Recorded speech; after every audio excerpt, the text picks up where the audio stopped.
자, 막대 그래프에 대해서 알아봤으니 이제 막대 그래프를 어떻게 만들어내는지 어떻게 나타내는지 볼까요? 입니다. 우리 아이가 직접 만들 줄도 알아야겠죠? 여기 막대 그래프로 나타내는 방법이 있습니다. 1, 2, 3, 4가 있거든요. 자, 첫 번째는 가로와 세로에 무엇을 나타낼 건지 정해야겠죠. 그렇죠? 아까 막대 그래프가 세로로 나타날 수도 있지만 가로로 나타낼 수도 있다 했잖아요. 그래서 나는 세로로 나타내고 싶으니까 책의 종류를 가로에 적을래.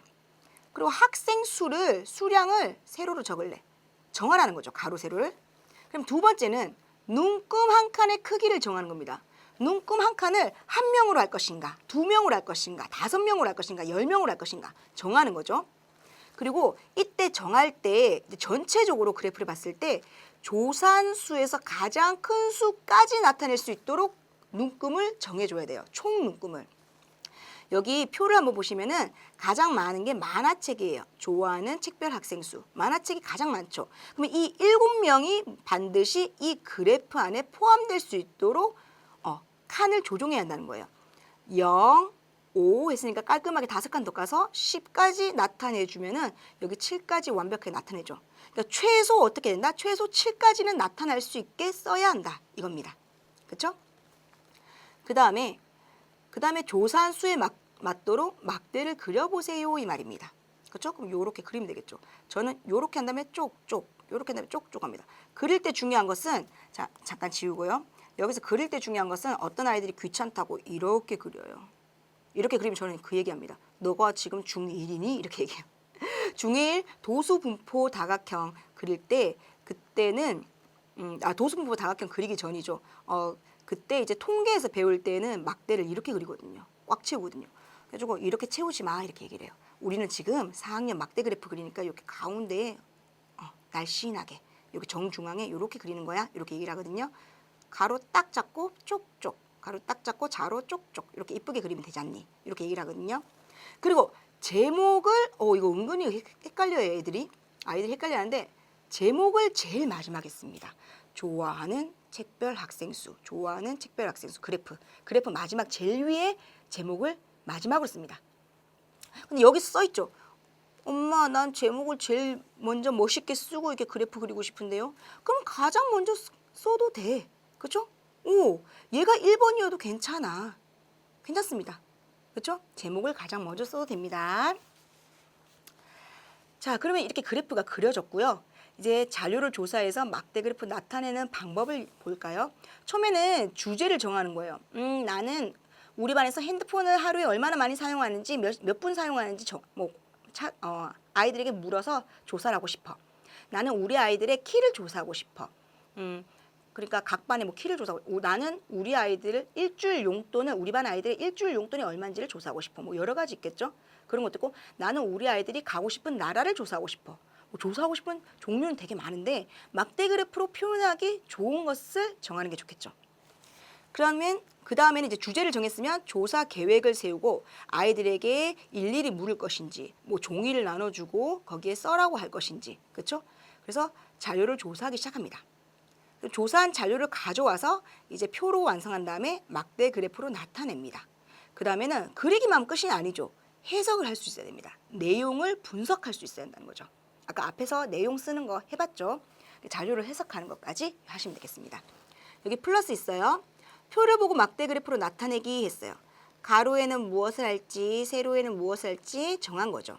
그리고 눈금 한 칸을 한 명으로 할 거야 정한 거죠. 그리고 7명까지 나타낼 수 있어야 돼 하는 거죠. 그렇죠? 그리고 동화책 5칸, 위인전 4칸, 과학책 6칸, 만화책 7칸만큼 막대를 그립니다. 그 다음에 좋아하는 책별 학생 수를 마지막으로 쓰면 된다 이 말입니다. 제목은 제일 처음에 써도 된다. 그렇죠? 그 다음에 막대 그래프를 다른 방법으로 나타내기 있어요. 어떻게 나타내냐면은 첫 번째는 세로 눈금 한 칸을 크기를 한 명으로 안 하고 2명으로 할 수도 있지 않을까? 이렇게 생각을 해도 되죠. 근데 여기서는 조금 안 될 것 같아요. 왜냐? 여기는 동화책 5권, 만화책 7권에서 홀수권이 있거든요. 그럼 이제 가로선에 좀 맞추기 힘들기 때문에 만약에 짝수로만 있다면은 그렇죠? 5권이 아니라 8권이었고 7권이 아니라 10권이었다. 그러면 8, 4, 6, 10 그렇죠? 짝수가 있었으면은 한 칸을 2명씩으로 해서 간단하게 나타낼 수도 있어요. 또는 아까 앞에서 살짝 봤죠? 가로와 세로를 바꾸어서 나타낼 수도 있어요. 이렇게 막대 그래프를 다른 방법으로 나타낼 수도 있습니다. 2번입니다. 승훈의 가수원에 있는 과일나무를 조사하여 나타낸 표를 보고 막대 그래프로 나타내려 합니다. 물음에 답하세요 했어요. 오, 승훈의 가수원에 과일나무 많구나. 하나, 둘, 셋, 네 가지 있고 합계입니다. 그쵸? 자, 관룰 1번 같이 풀어볼게요.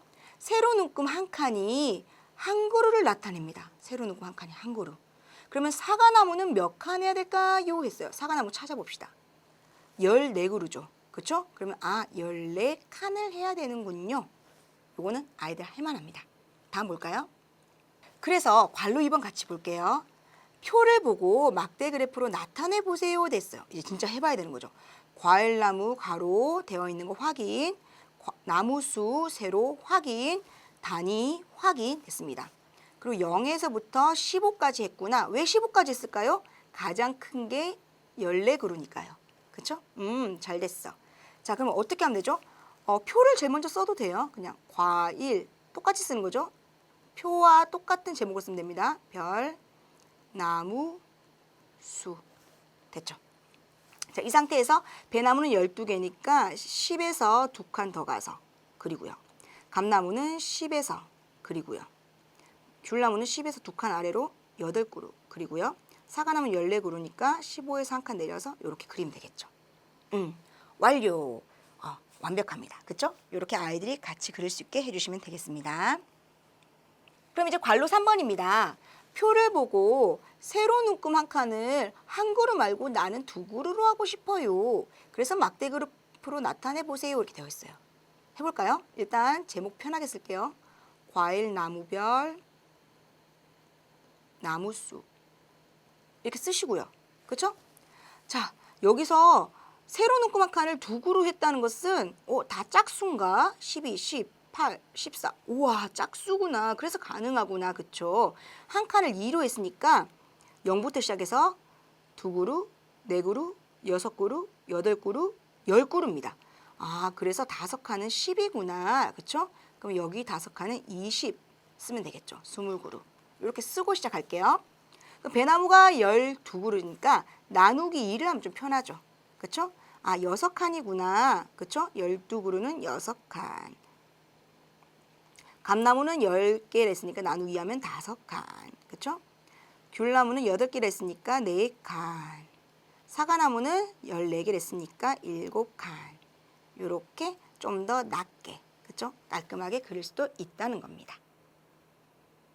그럼 이제 막대 그래프가 무엇인지 알고 그다음에 어떻게 순서대로 그려야 되는지도 알았으니까 이제 직접 다 그린 막대 그래프를 활용해 보아야 되겠죠. 한번 같이 볼게요. 막대 그래프의 활용. 지순의 반 학생들이 좋아하는 꽃별 학생 수 되어 있어요. 꽃 종류 써 있고요. 4개의 합계까지 있네요. 그리고 이제 그래프 이렇게 되어 있어요. 그렇죠? 여기까지 이제 그렸다는 거죠. 그럼 이제 활용을 하는 거죠. 자, 여기 활용에는 여러 가지가 있어요.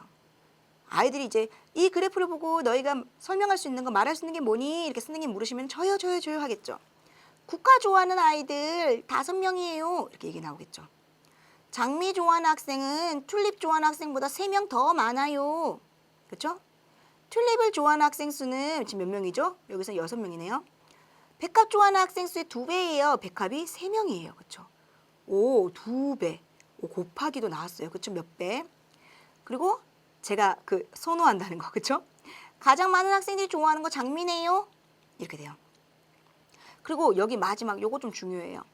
이게 뭐냐면 문제에서 다음 그래프를 보고 그러면 지순의 반 학생들이 한 가지 꽃만 사야 한다면 무엇을 사야 되는 것이 좋은지 쓰고 그 이유를 쓰세요. 이런 질문이 있거든요. 그러면은 장미가 지금 가장 많죠. 그래서 답은 장미 하고 여기서 이렇게 쓰는 거예요. 학교와단에 지순의 반이 심을 꽃을 한 종류만 정한다면 장미가 좋겠어요. 그 이유는 장미를 좋아하는 학생들이 가장 많기 때문이에요. 이렇게 쓰면은 그 문제 맞게 되는 겁니다.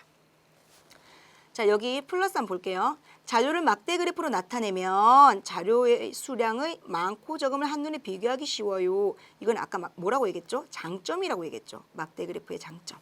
그렇죠? 그 다음에 두 번째, 막대 그래프로 나타낸 자료를 보고 그래프에 나타나지 않은 정보를 해석하고 예상할 수 있다. 뭐죠? 방금 마지막으로 했던 거예요. 그렇죠? 장미를 사서 심는 게 가장 좋을 것 같아요. 아니면 지순에 반 아이들은 장미꽃을 살 것 같아요. 하고 예상할 수 있습니다. 자, 그럼 4번입니다. 한번 같이 해볼게요. 어느 지역의 연도별 밀가루 소비량을 조사했대요.